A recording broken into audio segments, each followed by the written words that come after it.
Adrien Rabiot, c'était un petit du PSG, avec le maillot de Marseille. Ça me fait mal, ça me fait mal. Mon rêve, c'était de jouer au Barça.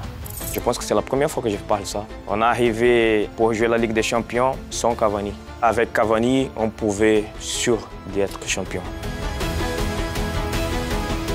Bonjour, je suis Thiago Silva, c'est carré. Thiago, merci beaucoup. Super content de te voir. On est ici à Rio, chez toi, dans ton club de cœur. Mais tu as plein de clubs de cœur, toi. Ouais, on le sait, tu as Fluminense, tu as Milan aussi, qui a été un club de cœur. Le PSG, bien sûr, Chelsea. Tu es l'un des rares joueurs dans l'histoire du football qui a été légende dans 4 immenses clubs. Donc on est super heureux de te voir. Tu as 40 ans, une carrière immense. Le truc le plus fou de ta carrière, c'est quoi? Je ne sais pas exactement, mais je peux dire une chose, que c'est de sortir du Brésil, très très jeune, et d'y aller dans un pays que je ne connaissais pas. Et ça, c'était dangereux pour moi. Je savais quoi attendre de la ville de Milan, après Paris, Londres, et ce n'était pas facile du tout. Pour quelqu'un d'aussi timide que toi, parce que les gens ne savent pas. Bien sûr, et surtout pour connaître la ville, notre culture, c'était au contraire des légions brésiliennes, tu vois. Surtout à Paris. Où on est plus fermé. Oui, c'est ça qu'on a parlé déjà. Mais après que tu connais la ville, les gens, tu commences à parler un petit peu, les choses, ça roule mieux, tu vois. Mais je pense que j'ai pas dit une chose, c'était ça. Tu es resté 8 ans au PSG, c'est ton record. Tu es français aujourd'hui, de nationalité, brésilien et français. Ça représente quoi le PSG pour toi? Mais ça représente beaucoup pour moi. C'était le club que j'ai passé plus de temps. C'était la ville que j'aimais beaucoup. Je pense que les supporters aussi, ils ont aimé de voir Thiago Silva jouer avec le maillot du PSG. Je me souviens le premier match au Parc, match de Ligue des Champions, où j'ai eu l'opportunité de marquer. Le public, ce jour-là, c'était magnifique. C'était un jour inoubliable pour moi, pour ma famille. Et je pense que PSG, ils sont dans mon corps, tu vois. Et ça va rester pendant toute ma vie. Parce que comme vous avez dit, j'ai joué à Chelsea, à PSG, à Milan, à Fluminense. Et c'est pas facile d'un jour d'avoir une carrière comme ça et d'être dans la légion de ces quatre clubs, aussi de la sélection brésilienne. Bien sûr. Je suis content pour ça parce que quand j'étais petit, je n'ai jamais imaginé d'avoir une carrière comme ça. C'est une vie, presque 8 ans dans une vie de football, c'est quasiment une vie. Hein. Tu sais que la moyenne d'une carrière professionnelle en France, c'est 4 ans. Toi, tu as fait 2 carrières à Paris, je te jure. Et ta meilleure anecdote au PSG, c'est quoi? Ton plus grand fou rire, le meilleur moment, le truc le plus fou que tu as vécu à Paris, c'est quoi? Oh, c'est fou exactement parce que le meilleur moment, le pire du moment, c'était la finale de Ligue des Champions. Ton dernier match avec le PSG. C'est fou, mais c'est cette semaine-là, on peut dire comme ça. On arrive en finale de Ligue des Champions, notre rêve, c'est là. Et on perd la finale. C'était le pire du moment pour moi. Et c'était mon dernier match avec ce maillot. J'ai eu pas l'opportunité de dire au revoir pour les supporters aussi, à cause de la pandémie. Est-ce que tu aimerais justement ça? Tu sais que des supporters parisiens réclament ça. Est-ce que tu as entendu ça d'ailleurs? Tu as entendu un peu? Un peu. Et est-ce que ça t'a fait chaud au cœur? Et est-ce que tu aimerais venir faire tes adieux au Parc des Princes? Bien sûr, bien sûr. Tu vas venir, c'est prévu? Bien sûr. Surtout parce que j'ai sorti de Chelsea. J'ai eu l'opportunité de faire ça. Pour dire au revoir à les gens, les supporters. C'était magnifique pour moi. Et pourquoi pas à Paris? Mais à Paris, je n'ai pas le faire à cause de la pandémie, comme on avait dit. À Milan aussi, je ne savais pas que je pouvais changer de club à ce moment-là. Tu ne voulais pas venir au PSG au début. Tu étais très heureux à Milan. Oui, j'étais content à Milan. J'étais content. Et pour moi, c'était un changement difficile. Parce que dans ma tête, j'ai dit, qu'est-ce que je vais retrouver à Paris? Eh oui. Parce qu'à ce moment-là, c'était... C'était le tout début. Hein. C'était tout au début. Milan, c'était Milan. PSG, c'était un changement de propriétaire. Comme ça va rouler le truc. Ça... Dans ma tête, il avait un doute.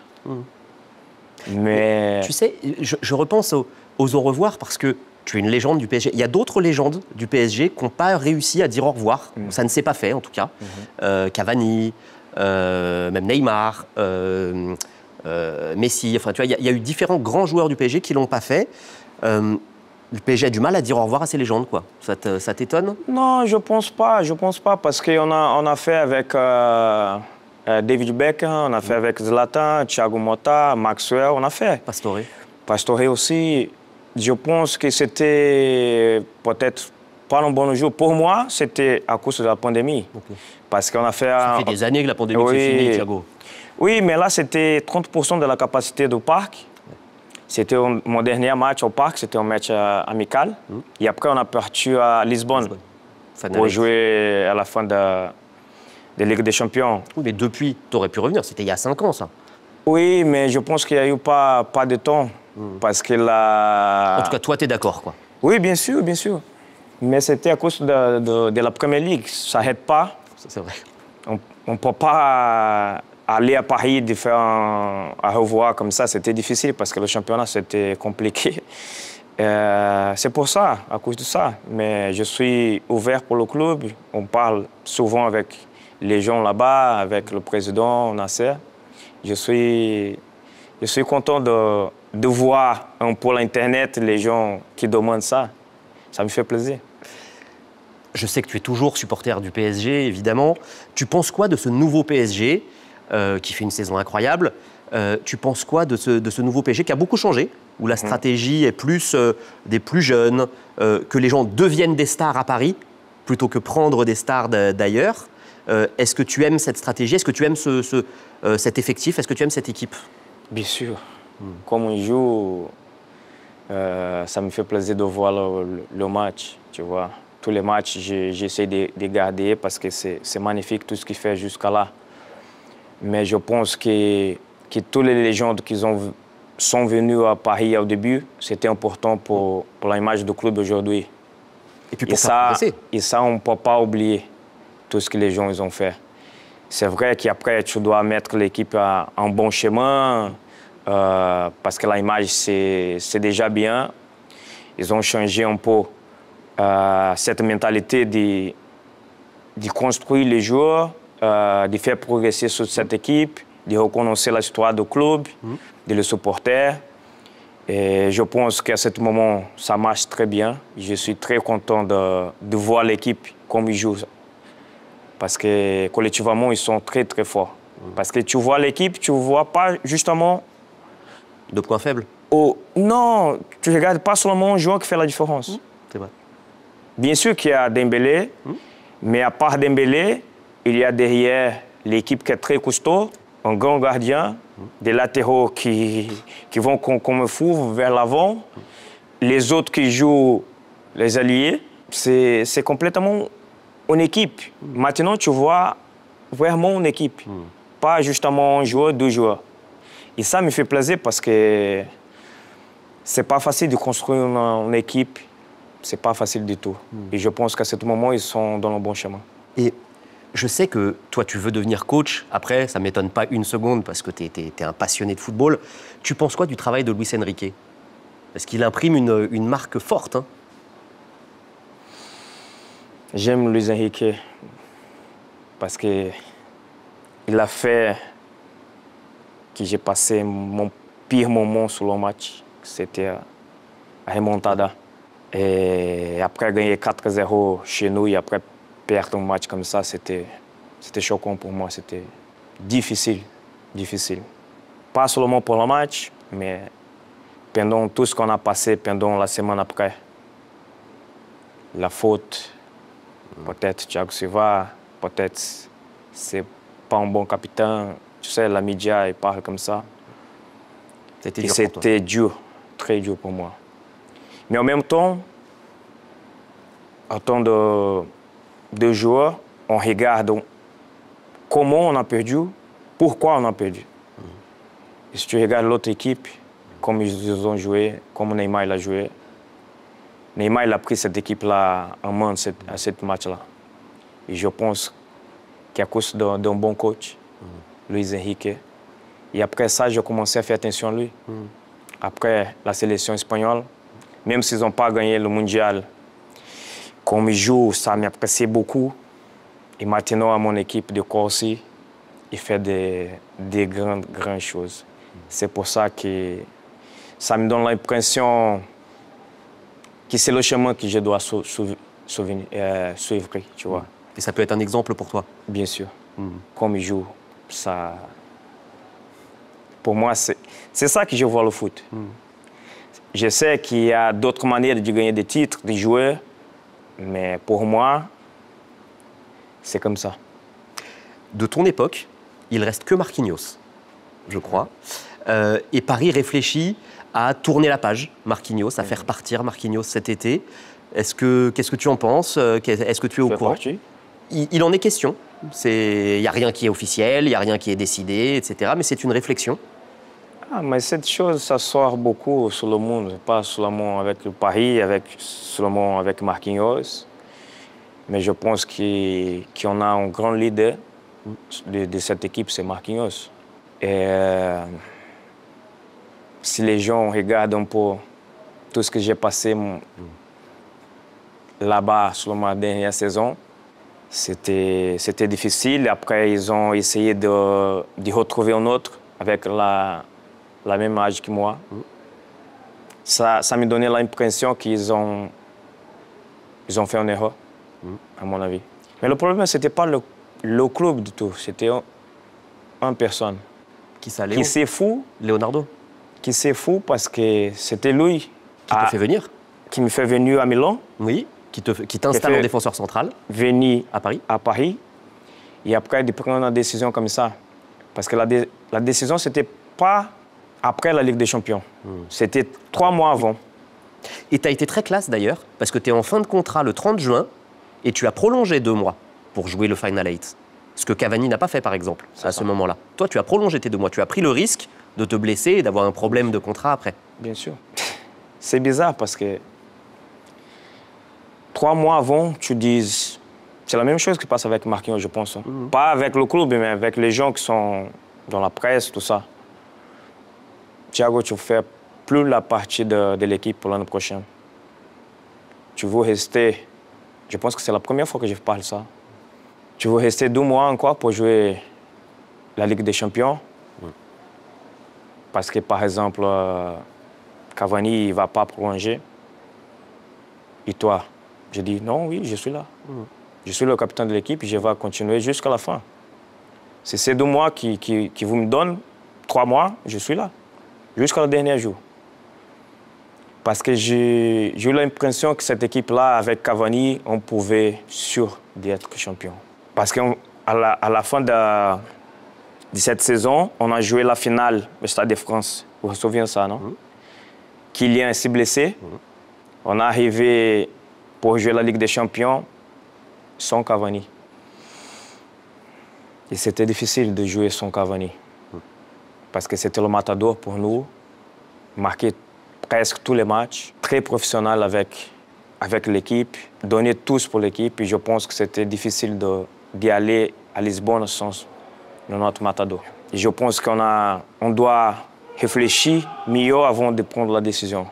On doit être sûr que c'est bien pour le club. Et je pense que quand j'ai parti, c'était bon, pas très bien. Parce que rien contre Sergio Ramos. Parce que... Mais il avait le même âge que toi. Exactement, exactement. Et ça me donnait l'impression que le club, Léo, il a fait une erreur à me laisser partir. Est-ce que ça a été une motivation pour toi après? Parce que l'année d'après, tu gagnes la Ligue des Champions, tu es à un très haut niveau à Chelsea. Bien sûr. De prouver qu'ils avaient eu tort. C'est ça. Mais le problème, ce n'était pas le club. Je pense que c'était Léo. Et ça, c'est pour la rigolade, parce que tu sais que souvent, quand Adrien Rabiot était au PSG, Souvent, je lui parlais, je lui faisais te poser des questions, je lui faisais poser des questions aux uns, aux autres. Et ça, je sais qu'il avait un énorme respect pour toi. Adrien Rabiot, il a choisi de partir à Marseille. Toi, qu'est-ce que ça t'a fait? Ça me fait mal. C'est vrai? Ça me fait mal. Ça me fait mal parce que il a pu être mieux avec nous, avec le PSG. Il a pris la décision de sortir. Il n'a pas très bien sorti du club. C'était le club formateur. Et après, je ne sais pas exactement, 6 ans, 7 ans, il revient en France pour jouer avec le plus grand rival du PSG. Je pense que c'est une option personnelle de chacun, mais ça m'a touché beaucoup voir Adrien Rabiot, que c'était un petit du PSG, avec le maillot de Marseille. Rien contre Marseille, hein. Sure. Mais j'ai dit l'exemple qu'on parle là. Parce que je pense que un joueur de Marseille ne va pas signer à PSG. Ça dépend un peu. Mais je pense que 80% ne vont pas accepter. Mais très, très bon joueur. Pour nous, c'était magnifique parce que après Matuidi qui jouait à la même place, 1 an, 2 ans après, Matuidi est parti. Il a eu l'opportunité pour lui. Il a pris la décision de partir aussi. Et je sais, avec sa qualité, il pouvait faire beaucoup avec le maillot du Paris Saint-Germain. Et là, maintenant, il part avec Marseille. Pour moi, c'est choquant de voir un petit du PSG avec le maillot de Marseille. Ton Parisien préféré cette saison, c'est qui? Cette année, c'est beaucoup. Hein. Mais je vais dire Dembélé. Parce qu'il a bien compris tout ce qu'il doit faire pour l'équipe. Il a pris en main l'équipe, tu vois. C'est vrai aussi qu'il ne joue pas tout seul. Les gens ils font des mouvements, par exemple, il se décroche un peu, il y a d'autres joueurs qui vont à sa place. Tu vois, ça, c'est une équipe. Lui, il a bien compris que l'équipe a besoin de lui. Je pense qu'il a pris en main cette équipe. Et derrière, bien sûr, Marquinhos, il fait l'autre chose. Il y a une très belle surprise aussi au PSG, moi je trouve, à ton poste, c'est Pacho. Ouais. Est-ce que tu as regardé Pacho et qu'est-ce que tu penses de Pacho? Je ne connaissais pas. Je ne connaissais pas. Et je pense qu'il... 22 ans. Il n'y a pas 22 ans. Là, il donne l'impression qu'il a 25, 26 ans. Parce qu'il joue avec personnalité, une vision de jeu différente, tu vois. Mais je pense qu'avec des joueurs qui sont jeunes encore, quand ils jouent bien, c'est parce qu'il y a un leader à l'extérieur. Le coach. C'est pour ça que j'ai dit que le coach, il est impressionnant. Parce que les gens qui comprennent le jeu comme ça, tu dois être attentif à toutes les informations que les coachs te passent, tu vois. Et quand je vois Marquinhos, quand je joue avec lui, il me donne l'impression qu'il fait tout automatiquement. Parce que quand l'équipe adversaire joue un ballon vers derrière, par exemple la centrale ou le gardien, qui sort à la droite, c'est Kimi. Et je vois l'équipe quand joue comme ça, quand Kimi part, Marquinhos, il part directement à la place de Kim, et Pacho, il vient au milieu. Et ça automatiquement. Pour moi, quand je vois ça, je dis, mais c'est une équipe qui fait le travail tactique, mais bien. C'est pas seulement, on fait entraînement et après on va au jeu. Non, non, non. C'est les choses magnifiques. Ça t'aime ça, toi, hein? Beaucoup. Dis-moi, une carrière incroyable. Ah non, d'abord un petit mot sur Ousmane, excuse-moi, j'ai oublié de te dire. On parle d'Ousmane pour le Ballon d'Or. C'est l'un des favoris. Qu'est-ce que tu en penses? C'est qui ton favori pour le Ballon d'Or? Est-ce que tu penses qu'Ousmane peut avoir le Ballon d'Or? Je pense qu'il y a une grande possibilité. Je pense qu'il va dépendre un peu de la fin de saison, s'il va gagner la Ligue des Champions ou pas. Parce que de l'autre côté aussi, il y a Yamal, Rafinha, qui fait une incroyable saison. Je pense qu'il ne va pas sortir de les trois comme ça.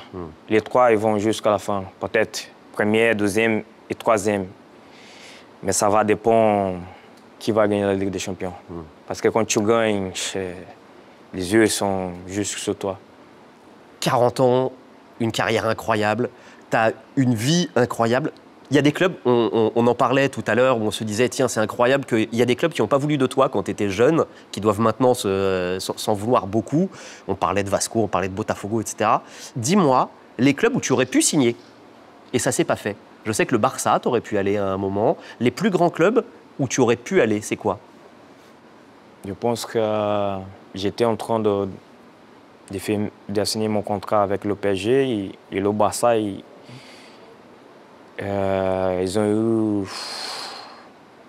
ont été intéressés. Et moi, et c'était difficile parce qu'à ce moment-là, je prolonge mon contrat avec le Milan. Oui. Je prolonge mon contrat. Et c'était ça un peu, pas le problème, mais... Et tu pars quand même parce au que PSG. c'était mon équipe, dans ma tête, j'ai dit, j'ai un rêve de peut-être d'y jouer. Parce que mon rêve, c'était de jouer au Barça. Et quand c'était l'opportunité, j'ai réfléchi un peu. Mais après, Galliani il m'a prolongé mon contrat avec AC Milan. Et une semaine après, il a dit, Thiago, tu peux partir. Et l'équipe qui pouvait payer pour moi, c'était le PSG.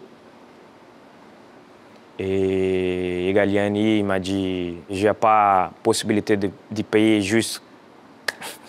Vas-y, choisis ton chemin.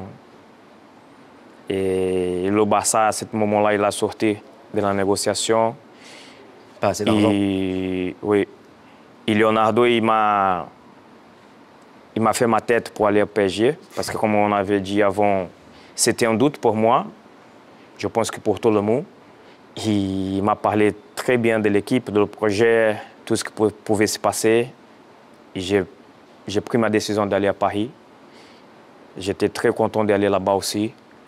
Mais c'est vrai que c'était avant, je ne sais pas, un mois avant, je pouvais prendre la décision d'aller à Barça. Tu as été considéré pendant des années comme le meilleur défenseur du monde. Pour toi, aujourd'hui, en 2025, c'est qui le meilleur défenseur du monde? Les gars, j'aime pas dire...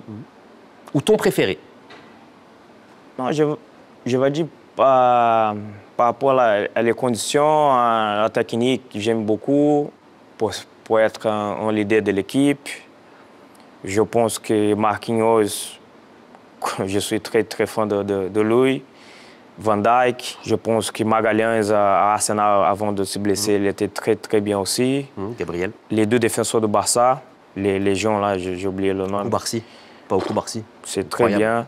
Rudiger, parce que moins bien c'est cette année, mais impressionnant. c'est un gros joueur. Normalement, il fait de très bonnes saisons. Cette année, comme Madrid, c'est un peu difficile pour lui, mais il a un grand caractère pour aider l'équipe. Je pense, je ne sais pas si j'ai oublié quelqu'un, mais c'est un peu comme ça. Je voudrais te parler d'une spécificité à toi. Selon moi, ça fait 20 ans que je travaille dans le football. Tu es le joueur le plus professionnel que j'ai vu de ma vie. Une fois, j'étais venu chez toi, et c'était en 2013, ou enfin pas longtemps après ton arrivée, et tu avais déjà le caisson hyperbar, tu sais, dans lequel tu dormais. Oui, bien sûr. Au début, tu pensais que tu n'avais pas le droit de dormir dedans. Même, tu restais comme ça, comme un hibou, avec les yeux ouverts dans ton caisson. Et maintenant, il y a plein de joueurs qui ont des systèmes de récupération. Et toi, tu es le premier, selon moi, enfin l'un des premiers en tout cas, à avoir investi beaucoup dans la récupération, dans le professionnalisme, etc. Tu as été un exemple, je pense, pour beaucoup. Ta femme, Isabelle, elle m'a raconté des fois comme ta routine après un match, tu rentres, tu re-regardes le match, tu regardes les commentaires, le lendemain, tu re-regardes le match, tu re-regardes, etc. Est-ce que tu peux nous raconter ta routine, ton professionnalisme, et ce que tu en penses sur l'influence que tu as eue sur les autres? Est-ce que tu es lucide sur ça? Je pense qu'un peu. Avant, je ne fais pas attention à ça. Je pouvais être une référence pour les gens. Tu vois, et aujourd'hui, je suis plus conscient à ça, que j'étais un des premiers joueurs à acheter la Hyperbarica. Après que les gens ils ont me regardé à faire le traitement, ils ont souvent me demandé combien ça coûte. Et après que j'ai dit c'est ça, les gens, pouf! Ça coûtait combien? À l'époque, c'était, je ne sais pas, la plus petite que j'ai achetée, c'était $20 000, plus l'oxygène, c'était plus 5 000, $25 000 à l'époque. Aujourd'hui, je ne sais pas combien ça coûte. Et c'est vrai que tu ne savais pas que tu pouvais dormir dedans?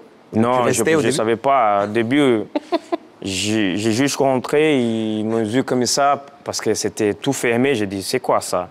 Tu vois? C'est vrai. Et après, j'ai dit, mais rester 12 heures comme ça, c'est impossible. Et après, j'ai demandé à un ami si je pouvais utiliser le téléphone, tout ça. Non, j'ai dit, oui, tu peux utiliser. Là, c'était un peu plus facile. J'ai demandé, je peux dormir aussi? Oui, tu peux dormir.